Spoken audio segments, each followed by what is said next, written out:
अरे एक दिन नदी के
राम पलट कबाड़ी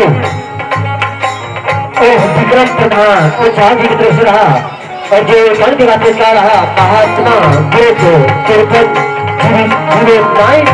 उनकी तरफ से रहा उनसे नहीं पार्टी लाख अच्छी बता सकेगा।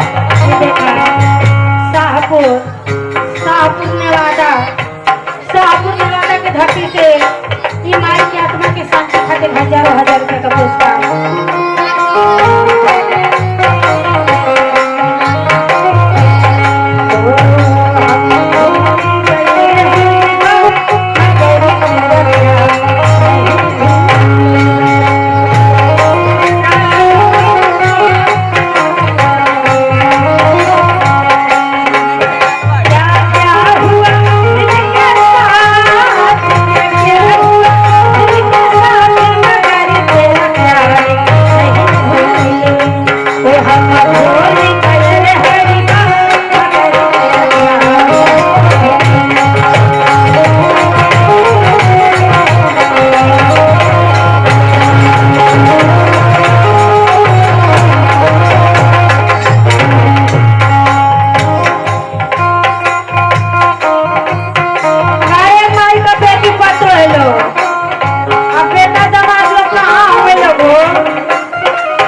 मास्टर आज माई खातिर सब कोई रोवता ये हमने तब मित्र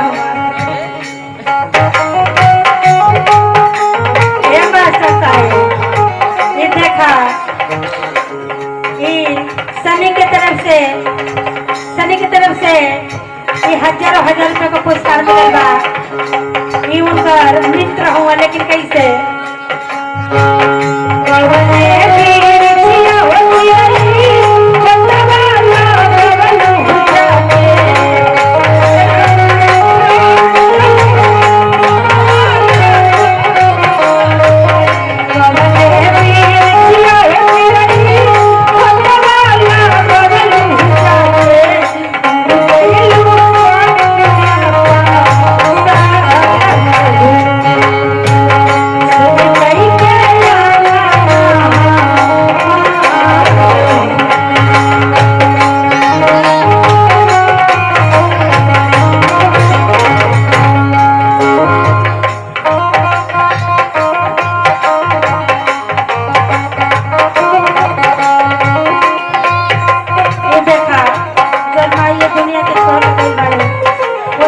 बड़का बेटा राजिंदर ये अपने माई के आत्मा के शांति खातिर हजारों हजार रुपए का पुरस्कार दिल बनाए मास्टर।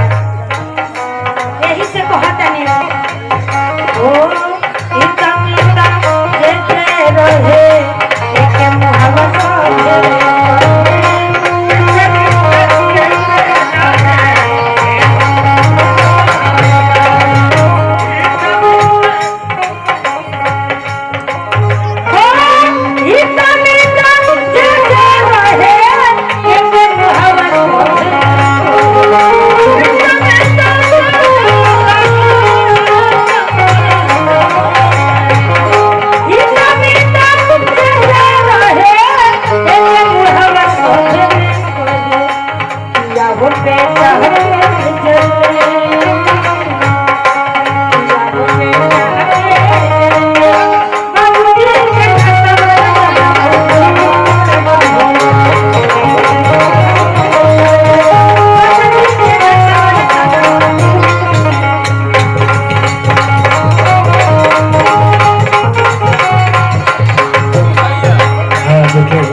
अच्छे लाला साहब जी करके रविशंकर बहुत सारे पुरस्कार रहा, उनको बड़ी भारतीय लाख जिनका